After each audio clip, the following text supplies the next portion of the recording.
افسوس ہوتا ہے مجھے کہ اس وقت پر ایسے واقعات پر عالم اسلام کیوں خاموش ہو جاتا ہے، جبکہ ہمارے پاس سب کچھ ہے، مال و دولت ہے، طاقت ہے، فوج ہے اور دنیا کی ہر آسائش، ہر طرح کی چیزیں ہمارے پاس موجود ہے، پھر بھی اتنی خاموشی کیوں؟ پھر بھی مغربی غلامی کیوں؟ پھر بھی اسرائیل کی غلامی کیوں؟ اسلامی تقدسات کی پامالی کبھی برداشت نہیں کی جائے گی۔ مسلمانوں آواز اٹھاؤ، آواز اٹھاؤ، ہر پلیٹ فارم پر آواز اٹھاؤ، سوشل میڈیا پر آواز اٹھاؤ، ایسی آواز اٹھاؤ کہ باطل ترتھرا اٹھے۔ وہ دن دور نہیں مسلمانوں کہ انشاءاللہ بیت المقدس بھی ہمارے ہاتھ میں ہوگا، انشاءاللہ کوئی نہ کوئی صلاح الدین ایوبی، عمر بن عبدالعزیز، عمر بن خطاب کا کوئی نہ کوئی جانشین کھڑا ہوگا جس کو دوبارہ بیت المقدس کو فتح کرے گا۔ السلام علیکم ورحمۃ اللہ وبرکاتہ۔ بسم اللہ والحمد للہ والصلاة والسلام علی رسول اللہ، اما بعد۔ بھائیوں، بزرگوں اور نوجوان ساتھیوں، آج کل ایک موضوع پر اور ایک خبر پر بہت چرچا ہو رہی ہے، بہت بحث ہو رہی ہے اور پورے عالم میں اس پر بحث کی جا رہی ہے، اور ٹویٹر پر، سوشل میڈیا پر اس کے خلاف، اس خبر کے خلاف زور و شور سے آواز اٹھائی جا رہی ہے اور کامیاب کئی ٹرینڈ چلائے گئے ہیں۔ دراصل میں اس موضوع پر بات کرنے کے لیے کچھ خاص تیار نہیں تھا، مگر آج صبح چند میرے ناظرین نے، چند احباب نے، چند دوستوں نے مجھ سے کہا کہ اس پر بھی ہماری طرف سے ایک پیغام جانا چاہیے۔ شام کے فرمانروا بشار الاسد اور اس کے حامیوں کی اسلام دشمنی، اس سے ساری دنیا واقف ہے، اور اسلامی مقدسات کو پامال کرنا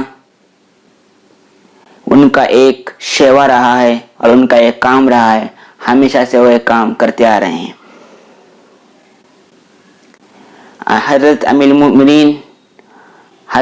المؤمنین عمر بن عبدالعزیز علیہ الرحمہ اور ان کے اہل خانہ کی قبروں کی بے حرمتی ہیں، جن لوگوں کی طرف سے کی گئی، اس پر تو میں بعد میں بولوں گا، مگر یہ عمل انتہائی گھناؤنا عمل ہے، اس سے ملت اسلامیہ کے دلوں میں بہت ٹھیس پہنچی ہے۔ میں یہاں پر ایک چیز سب سے پہلے واضح کر دوں کہ قبروں کے احترام سے مراد ویسا احترام نہیں ہے جیسے ہمارے بعض بھائی کرتے ہیں، بدعات کرتے ہیں اس کے نام پر۔ اس نام کی حرمت کی بات میں ہرگز نہیں کر رہا ہوں، وہ چیز شرک ہے اور شرک کبھی صحیح نہیں ہو سکتا، مگر یہاں پر جس طرح سے قبروں کی بے حرمتی کی گئی، اس کو جلایا گیا، یہ انتہائی گھناؤنا عمل ہے، اور جن لوگوں کی طرف سے یہ کبھی عمل ہوا ہے، ایک شرمناک عمل ہوا ہے، ان لوگوں کا اسلام سے کوئی واسطہ نہیں ہو سکتا، اس لیے کہ وہ ایسے لوگ ہیں جو حضرت ام المؤمنین ام عائشہ پر تہمتیں لگاتے ہیں، ہمارے صحابہ رضوان اللہ اجمعین، ہمارے خلفائے راشدین کو گالیاں دیتے ہیں اور ان پر طرح طرح کی ایسی باتیں کہتے ہیں جس کا اسلام سے کچھ واسطہ نہیں۔ یاد رکھیے، وہ شیعہ کا طبقہ نہ تو اسلام سے ان کا کچھ تعلق ہے، نہ تو مسلمانوں سے کوئی تعلق ہے، بلکہ اسلام کے خلاف وہ ایک الگ سا مذہب ہے، اور اسلام کا ایک فرقہ کبھی نہیں ہو سکتا۔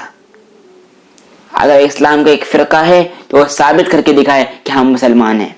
صرف زبان سے کہنے سے کچھ نہیں ہوتا کہ ہم خلفائے راشدین کو، صحابہ کو گالی نہیں دیتے، مگر ان کا عمل اور ان کے بول میں تضاد ہے، صاف تضاد ہے، اس سے واضح ہوتا ہے۔ اور ان لوگوں میں ایسے طرح طرح کی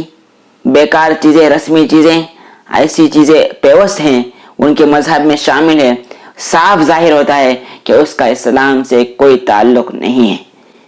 مگر ہم دیکھتے ہیں اس وقت ساری دنیا، سارے عالم اسلام گونگی ہو گئی ہے، سارے عالم اسلام خاموش ہے،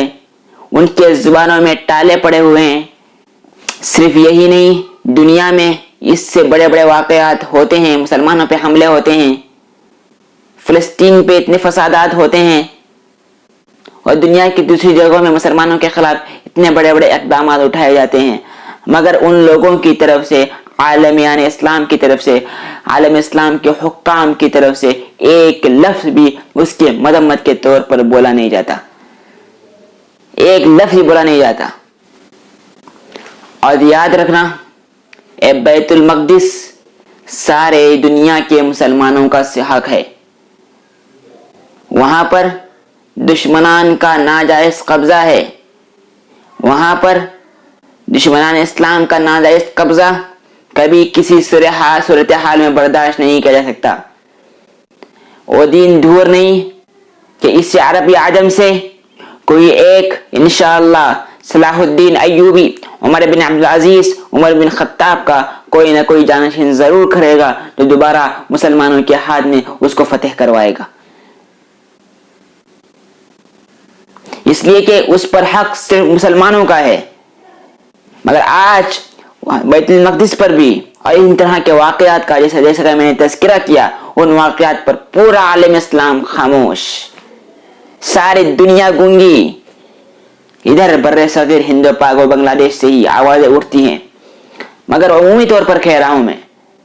پوری دنیا خاموش ہے۔ کہیں ایک طرف سے ٹویٹر پر، کہیں ویڈیوز کے ذریعے، کہیں نیوز کے ذریعے آواز اڑتی ہے عرب سے بھی، مگر عمومی طور پر پوری دنیا خاموش ہے، پوری دنیا خاموش ہے۔ میں میرے آج ویڈیو پیغام کے ذریعے انشاءاللہ اس ویڈیو پیغام کو میں عربی میں بھی شائع کروں گا، انشاءاللہ جلد ہی وہ ایپیسوڈ آئے گا، مگر آج اس اردو پیغام کے ذریعے تمام ہندوستانی مسلمانوں کو اور تمام ہند و پاک بنگلہ دیش تمام علاقوں کے مسلمانوں کو، جہاں تہاں تک اردو زبان جا کے جاننے والے ہیں، کھڑے ہو جاؤ، ایسے مقدسات کی پامالی کرنے کے والوں کے خلاف کھڑے ہو جاؤ، زور سے مطالبہ کرو، اور بیت المقدس کی بازیابی کے لیے، اس کی فتح یابی کے لیے اپنے اندر ایک جذبہ پیدا کرو، اپنے اندر ایک جنون پیدا کرو کہ انشاءاللہ ایک دن ایسا آئے گا کہ وہ بیت المقدس مسلمانوں کے ہاتھ میں ہوگا، اور ایسی گندی حرکت کرنے والوں کے خلاف، ہمارے مقدسات کو پامال کرنے والوں کے خلاف، ہمارے صحابہ، ہمارے تابع تابعین کے، ہمارے خلفاء المؤمنین کی قبروں کی، ان کی مقدسات کی پامالی کرنے والوں کے خلاف انشاءاللہ کاروائی کی جائے گی، ان کا جرم کبھی برداشت نہیں کیا جائے گا۔ اٹھو، کھڑے ہو جاؤ، سوشل میڈیا پر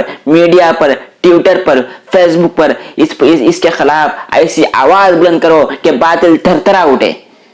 دشمن خوف طاری ہو جائے دشمن پر۔ میڈیا کا استعمال صحیح سے کرو، سوشل میڈیا کا استعمال صحیح سے کرو، اس لیے کہ ہمارے پاس ایک مضبوط ہتھیار ہے، ایسی صدا لگاؤ کہ دشمن تھرتھرا اٹھے، دشمن تھرتھرا اٹھے، اس لیے کہ مسلمان اپنی مقدسات کی پامالی کبھی برداشت نہیں کر سکتا۔ افسوس ہوتا ہے مجھے کہ اس وقت پر ایسے واقعات پر عالم اسلام کیوں خاموش ہو جاتا ہے، جبکہ ہمارے پاس سب کچھ ہے، مال و دولت ہے، طاقت ہے، فوج ہے، اور دنیا کی ہر آسائش، ہر طرح کی چیزیں ہمارے پاس موجود ہے، پھر بھی اتنی خاموشی کیوں؟ پھر بھی مغربی غلامی کیوں؟ پھر بھی اسرائیل کی غلامی کیوں؟ کیا ہمارے پاس اس کا جواب ہے؟ کیا ہمارے پاس اس کا جواب ہے؟ اسلامی تقدسات کی پامالی کبھی برداشت نہیں کی جائے گی۔ اللہ مجھے بھی اور آپ کو بھی توفیق عطا فرمائے۔ وآخر دعوانا ان الحمدللہ رب العالمین۔